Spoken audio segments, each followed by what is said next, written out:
नमस्कार, स्वागत है आप सभी का। आपके साथ मैं हूं पुनीत मिश्रा और आप देख रहे हैं ग्लोबल अड्डा।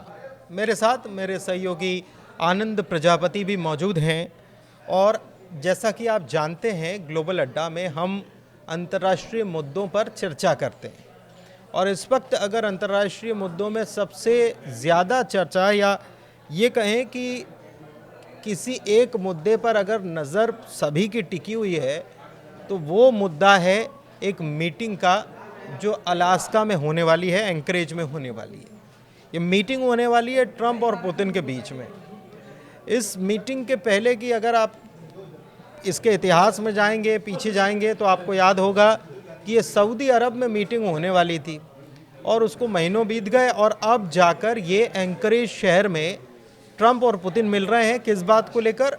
यूक्रेन और रूस के बीच चल रहे युद्ध को लेकर कि कैसे भी वहाँ शांति आए।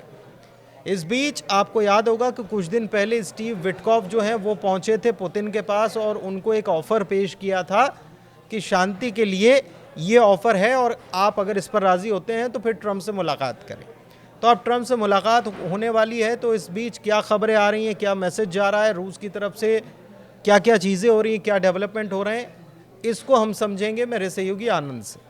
आनंद ज़रा बताइए कि अभी क्या अपडेट्स हैं, कब मीटिंग होने वाली है, कितने चांसेस हैं मीटिंग के सफल होने के, कौन कौन आ रहा है? बिल्कुल, देखिए दरअसल अभी ट्रंप जो है अलास्का के लिए निकल चुके हैं और ये करीब 7 घंटे की यात्रा पूरी करके अलास्का पहुंचेंगे। और ये जो पुतिन के साथ मुलाकात है, इनकी जो बैठक है, करीब अगर स्थानीय समय अनुसार देखा जाए तो सुबह 11:30 बजे और भारतीय अनुसार देखा जाए तो भारतीय समय अनुसार रात को 1 बजे, शनिवार रात 1 बजे पुतिन और ट्रंप की मुलाकात होने वाली है। और ये मुलाकात जो है अगर सफल होती है, सफल के जो चांसेस है वो करीब मतलब फेल होने के जो चांसेस है वो करीब 25% ही है, ऐसा ट्रंप का मानना है। लेकिन ये जो बैठक होने वाली है अलास्का ही क्यों चुना गया है, ये बहुत महत्वपूर्ण ये वाली बात महत्वपूर्ण है कि अलास्का क्यों चुना गया है, इसके बारे में थोड़ा सा बताइए कि ये अलास्का ही क्यों, क्योंकि पहले तो यूएई में जा रहे थे बैठक करने के लिए। बिल्कुल, यूएई वाली जो बैठक थी आप जान रहे होंगे, सऊदी अरब वाली जो बैठक थी उसमें क्या था कि कई सारे ऐसे शर्त थे, हालांकि वो शर्त अभी एक तरीके से पुतिन मान भी गए हैं, तभी मिल भी रहे हैं। लेकिन उस समय का जो शर्त था पुतिन का या फिर यूक्रेन का कह लें, उस समय उन लोगों का तालमेल नहीं बैठ रहा था। लेकिन जब ट्रंप ने नए नए चाल चलना शुरू किए, रूस के दोस्तों पर दबाव बनाना शुरू किए, चाहे वो टैरिफ वार से संबंधित हो या फिर बहुत उनकी जो चालें हैं आप देख ही रहे हैं लगभग इतने दिनों से, तो धीरे धीरे रूस पर दबाव बढ़ाना शुरू कर दिए। इस कारण से हो सकता है कि पुतिन थोड़ा सा बातचीत करने के लिए राजी हुए हैं। लेकिन जो अलास्का का हम बात कर रहे हैं, अलास्का ही क्यों चुना गया है? दरअसल अलास्का जो शहर है वो रूस ने ही बसाया था। अच्छा, ये रूस ने ही अमेरिका में आता है? बिल्कुल, उत्तरी अमेरिका में ये पड़ता है और इसको बसाया था रूस ने ही, सोवियत संघ ने ही बसाया था। लेकिन इसको यूएस के हाथ ही बेच दिया था। करीब उसका मोटी मोटा हम बता नहीं सकते कितना वो उनका पैसा लेन देन हुआ था, लेकिन ये बसा हुआ शहर अमेरिका को मिला था, क्योंकि अमेरिका इसको परमाणु बम से उड़ाने की मतलब अपनी चर्चाएं तेज कर दी थी कि इस शहर को परमाणु बम से उड़ा दिया जाएगा। लेकिन ऐसा होता नहीं है। रूस जो है कि बसा बसाया शहर सौंप देता है सोवियत संघ, रूस नहीं, सोवियत संघ अच्छा, सौंप देता है। सोवियत संघ की बात आती है तो एक शर्ट का जिक्र है, स्वेट शर्ट का, जो कि आज रूस के विदेश मंत्री पहुंचे जब, तो उन्होंने वो सोवियत संघ वाली टी शर्ट पहनी। रशिया का प्रतिनिधित्व कर रहे हैं लेकिन सोवियत संघ अभी भूले नहीं है। बिल्कुल, दरअसल क्या है कि रूस जो है एक तरीके से अगर रूस का देखा जाए, अगर धारणा देखा जाए तो वो सोवियत संघ ही मानते हैं। और आज के समय में भी बहुत सारे ऐसे जो देश है रूस को ही सोवियत संघ मानते हैं, क्योंकि आपको भी पता होगा सोवियत संघ जब 15 देशों में बट गया था, विघटन जब हुआ था, तो उस समय यूक्रेन, बहुत सारे पोलैंड सब देश बट गए थे। लेकिन अब लड़ाई आप जान रहे हैं किससे चल रही है, 3 साल से, 3.5 साल से, रूस और यूक्रेन। तो यूक्रेन सोवियत संघ का हिस्सा, बिल्कुल, तो मतलब वो टीस है अंदर है और उस टीस को भी एक प्रकार से शो करना और ये मैसेज देना कि भाई सोवियत मतलब रशिया जो है वो सोवियत संघ बनकर रहेगा, अपना जो ऐतिहासिक वो जो है उसका वो उसको हासिल करके रहेगा। ये आप बता रहे हैं, बहुत अच्छी बात है। एक चीज़ और है कि बीच में एक खबर आई थी गिरफ्तारी से जुड़ी हुई कि पुतिन गिरफ्तार हो सकते हैं अगर ऐसा होता है तो, और ये थोड़ा सा मुझे बताइए जरा, ये इसके पीछे क्या है और क्या बिल्कुल, ऐसा होगा? देखिए अंतर्राष्ट्रीय क्रिमिनल कोर्ट जो है आईसीसी, उसने ICJ। आईसीसी, हाँ बिल्कुल, तो उसने क्या है कि 2023 में अरेस्ट वारंट जारी किया था पुतिन के खिलाफ। क्यों किया था मामला आपको पता होगा, लेकिन हम थोड़ा शॉर्ट में बता देते हैं कि दो आरोप लगे थे पुतिन पर। पहला तो युद्ध अपराध, और दूसरा जो है अवैध तरीके से यूक्रेनी बच्चों को लेके जाया गया है कहाँ, रूस। तो उन दोनों आरोपों को लेकर के पुतिन के खिलाफ अरेस्ट वारंट जारी किया था 2023 में इंटरनेशनल क्रिमिनल कोर्ट ने। बिल्कुल, अब इस अरेस्ट वारंट के बाद ऐसा नहीं है कि पहला दौरा है विदेश का पुतिन का। इससे पहले भी पुतिन क्या बोलते हैं, मंगोलिया का यात्रा किए हुए हैं, सऊदी अरब का भी यात्रा किए, उसके बाद आप देख लें तो चीन का भी यात्रा 2024 में किए थे। तो लेकिन आप इसमें विशेष ध्यान ये देना होगा कि मंगोलिया जो है आईसीसी का सदस्य है, इंटरनेशनल क्रिमिनल कोर्ट का सदस्य है, लेकिन अमेरिका नहीं है, ना ही चीन है, ना ही भारत है। सऊदी अरब जो है अभी तक हस्ताक्षर उस पर नहीं किया है, मतलब सदस्य अभी बना नहीं है, लेकिन उसके पास प्रस्ताव थे, लेकिन अभी उस पर हस्ताक्षर अच्छा, अलास्का नहीं है इसमें? बिल्कुल। तो गिरफ्तारी की जो संभावनाएं बहुत कम है, मतलब उसको आप 0.001% रख लीजिए, बाकी कुछ क्या कहा जा नहीं सकता, क्योंकि ट्रंप हैं और पुतिन है, दो बड़े महाशक्ति हैं, तो ऐसे ही कोई नहीं छुएगा, क्योंकि वीटो पावर इन दोनों के पास है। तो पुतिन जो है एक ऐसे देश के राष्ट्राध्यक्ष हैं जो अपने आप में दिखाता है, क्योंकि अभी हम लोग बात कर रहे थे सोवियत संघ बहुत शक्तिशाली देश था, अगर आप इतिहास खंगालेंगे तो। ठीक है, बिल्कुल। अच्छा, मैं एक चीज़ आपसे ये मैं समझना चाह रहा हूँ कि ये मीटिंग में ही कुछ हो जाएगा या फिर अगली मीटिंग होने वाली है, त्रिपक्षीय मीटिंग की भी बातें हो रही हैं, ये भी ट्रम्प कह देखिए रहे हैं? ट्रंप ने तो अभी इशारा कर दिया है, बोल दिया है कि अगर मीटिंग, उन्होंने संभावना भी जता दी है कि फेल होने के चांस जो है वो 25% है, लगभग 75% वो मान के चल रहे हैं कि सफल हो जाएगा मीटिंग। अगर मीटिंग सफल होता है तो तुरंत दूसरी मीटिंग की जो प्लान है वो तैयार करके रखे हैं, जिसमें जेलेंस्की के साथ साथ यूरोपीय देश के जो मंत्री हैं या फिर प्रमुख हैं वो भी शामिल होंगे इस मीटिंग में। और इस मीटिंग का भी वो नाम दे करके रखे हैं टाई नेशनल मीटिंग। अच्छा, टाई नेशनल मीटिंग जो है ये प्लान बना करके रखे हैं ट्रंप, और ये अगर होता है, क्योंकि वो 75% अगर मान रहे हैं कि अगर सफल होता है तो दूसरी भी मीटिंग की संभावना है। नेशनल मीटिंग में तो अमेरिका, रूस और यूक्रेन हो गया, लेकिन यूरोप को इस बात की फिक्र भी है कि कहीं ऐसा ना हो जाए मीटिंग में कि जो हित हैं यूक्रेन के, क्योंकि हमने देखा कि जहां अलास्का में मीटिंग हो रही है वहां पर प्रदर्शन भी कुछ हुए हैं और वो पक्ष में हुए यूक्रेन के। तो एक तो चीज़ ये है, दिलचस्प बात यह है कि जिसे बसाया सोवियत संघ ने, वहाँ पर यूक्रेन के समर्थन में प्रदर्शन हो रहे हैं। और दूसरा ये है कि वहाँ पर जो मीटिंग होने जा रही है तो इसमें यूरोप को ये चिंता है कि कहीं ऐसा ना हो कि यूक्रेन का हक इसमें मारा जाए। देखिए वो वही बात है कि अभी पहले ट्रंप क्या बोले कि अगर पास होता है, अगर फेल होता है तो उन्होंने क्या बोला है, उन्होंने ये बोला है कि अगर फेल होगा तो मैं प्रेस कॉन्फ्रेंस करूंगा और निकल जाऊंगा, अलास्का से निकल जाऊंगा।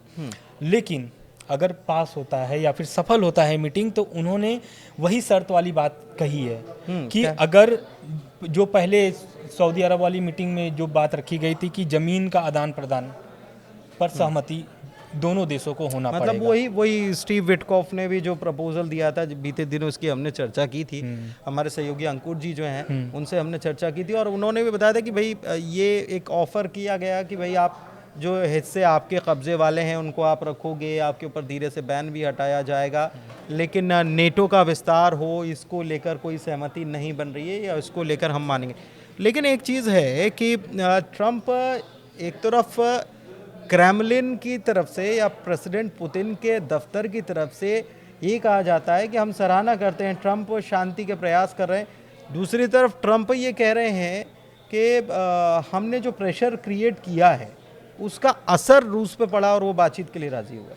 बिल्कुल, देखिए कहीं ना कहीं हम वही पहले शुरू में भी बोले थे कि कहीं ना कहीं दबाव है, क्योंकि जो ट्रंप ने चाल चलाई इस बार वो सिर्फ रूस को ही घातक नहीं पहुंचाया है, हानि नहीं पहुंचाया है, उनके सगी संबंधित मतलब कि जो दोस्त हैं, भारत हो, चीन हो या फिर ईरान हो, तीनों देशों पर अगर आप देखेंगे तो कायदे से नकेल कस के रखे हुए, चाहे वो आप चीन पे देखिए। नहीं तो मतलब आपको लगता है कि रशिया के ऊपर ये प्रेशर क्रिएट जो अमेरिका ने किया है वो काम कर रहा है, क्योंकि ट्रंप ये कह रहे हैं कि हर चीज़ का कुछ ना कुछ असर होता है। और भारी टैरिफ की वजह से भारत ने रूस से तेल खरीदना बंद कर दिया है, और रूस को इस बात का डर है कि भारत तो दूसरे नंबर पर है, पहले नंबर पे तो चाइना है। तो ऐसा रूस को ये डर लग रहा है कि कहीं चाइना भी उसके प्रेशर में आकर उससे तेल खरीदना न बंद कर दे। ऐसा लगता है आपको कि पुतिन इसके लिए राजी हुए होंगे?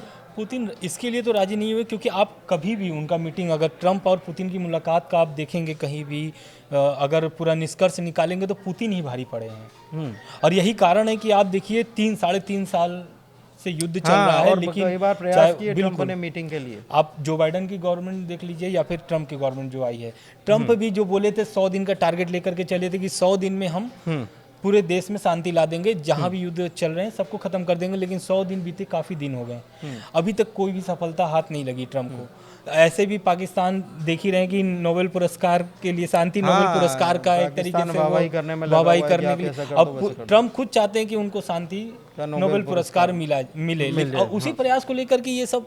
लेकिन ये ट्रम्प तो बहुत पॉजिटिव बता रहे हैं, 75% भी बता दिया उन्होंने। लेकिन क्रेमलिन का जो प्रवक्ता है उनकी तरफ से कहा गया कि देखिए अभी कोई डील हो जाएगी ऐसा कुछ नहीं है, बहुत ज़्यादा मतलब उन्होंने मैसेज दिया है कि उत्साहित होने की ज़रूरत नहीं है, लेट इट बी, मतलब चलने दो, देखते हैं कि क्या चल रहा है। बिल्कुल, देखिए क्या है ना कि रूस पहले से ही अपनी जो डील की बात कर रहे हैं आप, हो सकता है कि ये जो पहली मीटिंग के बाद जो दूसरी मीटिंग होगी उसमें डील होना तय है, क्योंकि दूसरी मीटिंग ही उसके लिए ही होगी। और नहीं, लेकिन पहली मीटिंग के बाद ये भी तो हो सकता है कि हम दूसरी बार फिर से बैठे और उसके बाद फिर तीसरी बार ये भी हो सकता है। लेकिन अभी तक का जो प्लान है ट्रम्प का जो अभी तक का इशारा प्लान है, बट अभी पुतिन का प्लान, लेकिन पुतिन का, हाँ बिल्कुल, क्योंकि अभी इस मामले को लेकर के आप देखेंगे तो पुतिन का बयान बहुत ही नपातौला रहा है और कम बयान दिए हैं, बल्कि वो एक तरीके से अपनी शक्ति को दिखाने के लिए बहुत बार प्रयास किए हैं। कैसे प्रयास किए हैं अब इसको समझिए। दरअसल पूरी दुनिया में रूस ही एक ऐसा देश है जो परमाणु मिसाइल बना रहा है। अच्छा। और वो करीब 13 बार परीक्षण कर चुका है, और ऐसा खबर भी आ रही है सामने कि ये जो आज फिर एक परीक्षण होने वाली है इसी को लेकर के। 2 बार अस्थायी रूप से मतलब सफल रही है, लेकिन इस बार का जो परीक्षण है वो बहुत ही महत्वपूर्ण है। और ये ऐसा दिन ही क्यों चुना गया है? दरअसल ट्रंप जो परमाणु धमकी, क्योंकि अभी ट्रंप ने बोल भी दिया कि अगर सफल नहीं होती है मीटिंग तो रूस को बहुत गंभीर परिणाम भुगतने पड़ेंगे। लेकिन अब ये देखना ये होगा कि पुतिन जो चाल चल रहे हैं उससे समझना पड़ेगा, क्योंकि पुतिन कई तरीके से चाल चल चुके हैं। पहला तो एक परमाणु परीक्षण वाला मिसाइल परीक्षण कर रहे हैं, दूसरा क्या है कि वो अलेक्सा चुने हुए हैं और वो अपने को बहुत सुरक्षित महसूस करते हैं अलेक्सा में, जैसा कि अभी आपने कहा कि प्रदर्शन चल रहे हैं रूस के खिलाफ। तीसरा, वो सब अपने मन का ही कर रहे हैं, ऐसा नहीं है कि खाली ट्रंप के मन से वो आ गए होंगे, जो कि रूस की तरफ से बयानबाजी हो नहीं रही है, तो इस कारण से वो स्पष्ट सामने नहीं आ पा रहा है, लोगों के पास स्पष्ट सामने। और ट्रंप क्या है कि अपनी बात को थोपते जा रहे हैं, बताते जा रहा है मैं क्या कर रहा हूँ, कितनी मेहनत कर रहा हूँ, कितने प्रयास किए जा रहे हैं, विश्व शांति का मैं पक्षधर हूँ, नोबेल भी मिलना चाहिए। एक चीज़ और है कि इस बीच शांति केवल युद्ध में नहीं होना चाहिए, बल्कि व्यापार में भी थोड़ी सी शांतिपूर्वक, धैर्यपूर्वक काम होना चाहिए। लेकिन अमेरिकी माफ़ कीजिएगा, वित्त मंत्री जो हैं वो एक प्रकार से प्रेशर देने की कोशिश कर रहे हैं इंडिया को और बाकी जगहों पर कि हम फिर से टैरिफ लगाएंगे, एक्स्ट्रा टैरिफ। बिल्कुल, जेडी वेंस की बात शायद आप कर रहे हैं। नहीं, वित्त मंत्री स्कॉट। हाँ बिल्कुल। और इस मामले को लेकर जेडी वेंस का भी हालांकि बयान आया है, दोनों का बयान आया है।